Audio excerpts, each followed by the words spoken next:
Hello नमस्कार, कैसे हैं आप सभी का स्वागत है आपके अपने यूट्यूब चैनल एकेडमी उत्थान में। और मैं हूं श्रेया राज। तो फटाफट जुड़ जाइए मेरे साथ, क्योंकि आपको पता है कि आज हिंदी होने वाला और हिंदी की मैं बहुत सारी चीज़ें बताऊंगी, आपको एक होमवर्क भी दूंगी, तो वही आपको करना है। आज मैं आपके लिए 5 नंबर के क्वेश्चन करवा के जाऊँगी, यानी कि अगर आप इसे कर लेते हैं तो आपके 5 नंबर पूरे पक्के हो जाएंगे। तो अगर आप मेरे चैनल पर नए हैं तो चैनल को सब्सक्राइब जरूर कीजिएगा, बेल आइकन को जरूर प्रेस कीजिएगा, और अगर अच्छा लगे वीडियो तो लाइक जरूर कीजिएगा और आगे भी शेयर कीजिएगा, क्योंकि आपके लाइक सब्सक्राइब और जो आगे शेयर करना होता है इस एक टीचर का कॉन्फिडेंस होता है। और ये चैनल अभी से लेकर लास्ट तक आपके एग्जाम तक आपके साथ रहेगा। आपके जो भी ऑब्जेक्टिव्स होंगे, क्वेश्चन आंसर होंगे, समरीज होंगे, सब कुछ करवाएगा, जहाँ तक कि इंग्लिश की भी करवा रहा और हिंदी की भी करवा रहा। तो आप लोग जुड़ जाइए, अपने साथ साथ अपने दोस्तों को भी जोड़ लीजिए। और आज देखिए, चूँकि ये फर्स्ट क्लास है आप लोगों का हिंदी का, तो मैं क्या क्या लेकर आई हूँ। तो चलिए देखते हैं। चूँकि आपको पता है कि ये जो 100 मार्क्स का, आपको पता है कि इस बार 100 मार्क्स का हिंदी और 100 मार्क्स का इंग्लिश ऐसा होने वाला है। तो आपको पूरी दोनों बुक पूरी तरह पढ़ना है। दोनों के जो जो इम्पोर्टेंट्स चीज़ें उसमें आएंगी, जो एग्जाम्स में आपको मार्क्स दिलाएगा, तो आपको ज़रूर करना है। तो सबसे पहले तो आज देखिए मैं जो लाई हूँ, पहले आपको बता देती हूँ कि क्या है आपका बुक।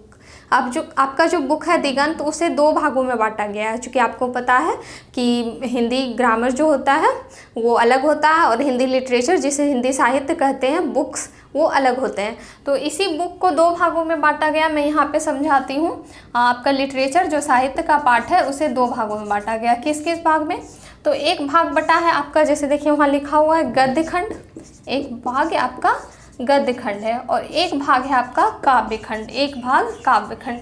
अब कुछ बच्चे इनमें अंतर नहीं समझ पाते कि आखिर अंतर क्या है, तो मैं आपको बताती हूँ कि ये जो गद्य खंड होते हैं, इस गद्य खंड में एक कहानी हो सकती है, निबंध हो सकता है, या फिर उपन्यास का कोई पाठ हो जा सकता है। जैसे कि उपन्यास के पाठ का कहने का मतलब है कि कोई बुक होती है उपन्यास की, जैसे कि प्रेमचंद द्वारा लिखी गई हो गई, या फिर और भी अन्य लेखक के द्वारा, महात्मा गांधी द्वारा जैसे 12th में लिखी हुई है माई एक्सपेरिमेंट विद ट्रूथ, और उसी का एक चैप्टर है उसमें से दिया हुआ इंडियन सिविलाइजेशन एंड कल्चर। तो उसी तरह से मोटे मोटे उपन्यास होती है जो पार्ट बाय पार्ट में बटा होता है, और उसमें जो आपके लिए उपयोगी है, यानी कि आपके सीखने लायक है, उसे पब्लिश किया जाता है, उस बुक में डाला जाता है कि आप इसे पढ़ें, आप इसे सीखें। तो इसमें क्या क्या हो सकता है? कहानी हो सकता है, निबंध हो सकता है, या फिर किसी व्यक्ति का वर्णन, जिसे कि आप चरित्र चित्रण कहते हैं हिंदी में। जैसे कोई एक व्यक्ति है, उसके बारे में लेखक बता रहा, वो ऐसा है, ऐसा है, ऐसा है, वो ये करता है, तो इसे चरित्र चित्रण कहते हैं, इसे चरित्र चित्रण कहते हैं। तो ये हो सकता है इसमें। इसके अलावा उपन्यास का कोई भाग, नॉवेल जिसे कहते हैं, उपन्यास का कोई भाग हो सकता है। ये सब गद्य खंड के अंतर्गत आएगा, और गद्य खंड बहुत ही इंटरेस्टेड है, आप देखिएगा तो आपको बहुत अच्छा लगेगा। तो इस तरह से गद्य खंड के अंतर्गत ये सब आ गया। अब देखिए काव्य खंड के अंदर क्या क्या आता है। तो ये जो काव्य खंड है उसके अंतर्गत आता है ये पद हो गया, पद ले लीजिए, जैसे कि कबीर के पद और सूरदास के पद, इन सब के, कालिदास के पद, ये सब जो पद लिखे होते हैं जैसे गायन टाइप से, जैसे मीराबाई का है ना कि मेरे तो गिरधर गोपाल दूसरों न कोई, जाके सिरमौर मुकुट मेरे पति सोई। तो इस तरह से जो एक गायन होता है उसी को हम लोग पद कहते हैं, जिसे कि दोहा भी कहते हैं आप लोग। पद हो गया। उसके अलावा कविता भी इसी के अंतर्गत आता है, यानी कि कविता जो आप कहते हैं, जिसे पढ़ते हैं, वो भी इसी के अंतर्गत आता है, काव्य खंड के अंतर्गत। तो आज आप अंतर जान लिए कि साहित्य में गद्य खंड क्या है और काव्य खंड क्या है। अब चलिए देखते हैं ये मैं क्या लेकर आई हूँ। तो ये मैं आपके गद्य खंड के जो चैप्टर हैं, आपके जो बुक के चैप्टर और उसके जो लेखक है, मैं ये लेकर आई हूँ। जैसे देखिए गद्य खंड में पहला चैप्टर है बातचीत, और उसके लेखक है बालकृष्ण भट्ट। फिर है उसने कहा था, और इसके लेखक है चंद्रधर शर्मा गुलेरी, चंद्रधर शर्मा गुलेरी। तीसरा है संपूर्ण क्रांति, इसके लेखक जयप्रकाश नारायण है। जयप्रकाश नारायण ने नारा भी दिया था संपूर्ण क्रांति का, बिहार छात्र आंदोलन जब हो रहा था तो उसमें। उसके बाद देखिए अर्धनारीश्वर किसने लिखा? रामधारी सिंह दिनकर ने लिखी है। रामधारी सिंह दिनकर बहुत ही उम्दे कलाकार थे, उम्दे साहित्यकार थे। इनकी बहुत सारी रचनाएं हैं जो आपको इनमें पढ़नी होगी लेखक परिचय में, और ऑब्जेक्टिव भी वहीं से निकल कर आएगा। तो आपको लिटरेचर का जो पार्ट है, कहानी हर किसी की तो पढ़नी है, लेखक परिचय मस्ट है पढ़ना। उसकी आप एक नोट्स बना लेंगे, एक अलग से बुक बना लेंगे जिसमें लेखक परिचय से जो जो क्वेश्चंस आते हैं वो आपको लिखना है। तो ऐसे क्या होगा कि आपके ऑब्जेक्टिव्स यहीं से आते हैं, ऑब्जेक्टिव्स यहीं निकल के आते हैं। ये जो आप क्वेश्चन देख रहे हैं ना, ये इतना मात्र इतना आपको याद करने से सिर्फ समझ लीजिए कि आपके 10 नंबर क्लियर होंगे।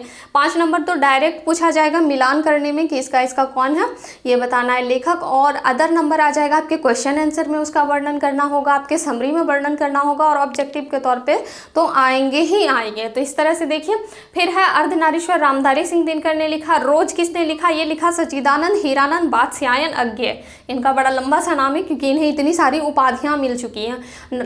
नाम लंबा होने का मतलब है साहित्य में कि उन्हें उतनी सारी उपाधियां मिली है। जैसे दिनकर इन्हें उपाधि दिया गया इनके अच्छे कामों के लिए, किसी लेख के लिए। उसी तरह से सच्चिदानंद हीरानंद बात्स्यायन अज्ञेय।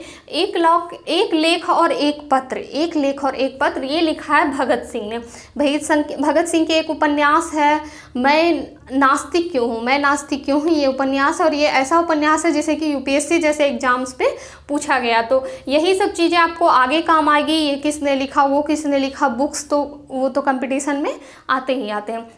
अब देखिए ओ सदा नीरा ये किसने लिखा? तो ये जगदीश चंद्र माथुर ने लिखा है। फिर एक सिपाही की माँ, ये मोहन राकेश ने लिखा। एक और कहानी थी सिपाही की पत्नी भी, वो भी थी, पहले चलती थी वो। प्रगति और समाज ये लिखा है नामवर सिंह ने। जूठन ओम प्रकाश वाल्मीकि ने। हंसते हुए मेरा अकेलापन ये मलयज द्वारा लिखा गया है। उसके बाद है तिरिक्ष, ये उदय प्रकाश द्वारा लिखा गया है। और अंत में है ये जो गद्य पाठ का शिक्षा, ये जे कृष्णमूर्ति द्वारा लिखा गया है। तो इस तरह आप देखिए कि आपके 13 चैप्टर है गद्य में। तो आज आपको क्या करना है, सबसे पहले आपका ये होमवर्क है, आप ज़रूर इसे याद कर लीजिए। समझिए आपने 10 नंबर याद कर लिया। इसे आप ज़रूर एकदम कंठस्थ कर लीजिए और कमेंट में ज़रूर बताइए कि हाँ मैम मैंने होमवर्क कर लिया। ये आपके लिए होमवर्क है। ये लाना इसलिए ज़रूरी था क्योंकि कुछ बच्चों के पास बुक्स नहीं है, चूँकि इस बार लॉकडाउन लग गया और बुक खरीदने से पहले ही सारी दुकानें भी बंद है। जो गाँव के बच्चे हैं वो गाँव में ही है, तो इस तरह से उनके पास होना ज़रूरी था। चैप्टर क्या क्या है, चैप्टर जानना इसलिए भी ज़रूरी है कि जब आप देखते हैं, मान लीजिए अगर आपके जीवन से जोड़ के देखें तो आप किसी को देखें, आप पहली नज़र किसी को देखें, कोई व्यक्ति ही हो गया, तो देखने के बाद आपके मन में एक विचार आएगा कि इसे अगर आपको वो अच्छा लगे तो हाँ इसके बारे में और जाने। वो चला गया, उस समय चली गई, तो बाद में आपके मन में इच्छा होगी कि उसके बारे में हम और जानें। वो कहाँ से थे, घर कहाँ थे, नाम क्या है, पता क्या है। तो वही चीज़ सिलेबस के साथ भी होता है, वही चीज़ चैप्टर के साथ भी होता है। अब आपने पढ़ा यहाँ बातचीत बालकृष्ण भट्ट द्वारा लिखी। अब आपके दिमाग में आएगा कि ये बातचीत में आखिर है क्या, किसके बारे में बातचीत की गई।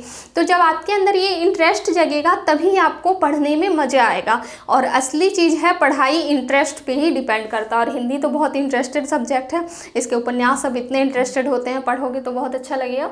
उसके बाद अब देखिए काव्य खंड में आ जाते हैं कि क्या क्या इसमें। तो फर्स्ट है कड़वक, ये किसके द्वारा लिखी गई है? मलिक मोहम्मद जायसी द्वारा लिखी गई है।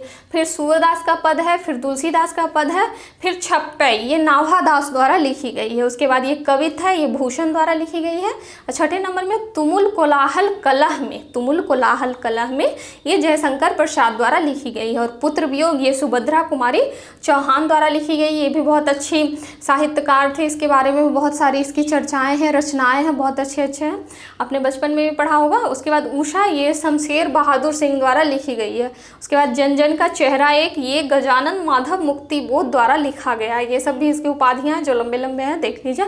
अधिनायक ये भी रघुवीर सहाय द्वारा लिखा गया है। उसके बाद है प्यारे नन्हे बेटे को, ये विनोद कुमार शुक्ल द्वारा लिखा गया है। फिर हार जीत है, ये अशोक वाजपेयी द्वारा लिखा गया है। और ये गाँव का घर या ये ज्ञानेंद्रपति, गाँव का घर ये ज्ञानेंद्रपति द्वारा लिखा गया, जिसमें वर्णन किया गया कि गांव में किस तरह के घर होते हैं, उसकी क्या क्या विशेषता है, शहर और गांव वाले में क्या अंतर है। तो इस तरह से आप ये 13 और ये 13 यानी कि ये 26 चैप्टर के जो भी लेखक हैं और ये जो स्टोरी है, बस आपको ये याद रखना है कि इसके लेखक कौन है, इसे किसने लिखा है। आप इसे ज़रूर याद कर लेंगे। आ जाइए, आपके लिए होमवर्क है। फिर कल से मैं स्टोरी पढ़ाऊँगी और उसके जो भी ऑब्जेक्टिव्स होंगे मैं आपको जस्ट स्टोरी पढ़ाने के बाद ऑब्जेक्टिव्स दे दूँगी, क्वेश्चन आंसर दे दूँगी। और जल्द ही 1-2 महीने बाद मैं PDF भी देना शुरू कर दूँगी आपको। तो इसलिए आप जुड़े रहे इस चैनल पे और आज होमवर्क जरूर कर लीजिएगा। ये आपकी रिस्पॉन्सिबिलिटी है और यहीं से आपका पहला कदम स्टार्ट होता है आपकी सफलता की। और तो पहला कदम बढ़ाइए, होमवर्क कीजिए और कमेंट करके बताइए कि हाँ मैम मैंने होमवर्क कर लिया। तो चलिए आज इतना कर लीजिएगा आप, तब फिर कल मिलते हैं स्टोरी के साथ। तब तक के लिए जय हिंद, धन्यवाद।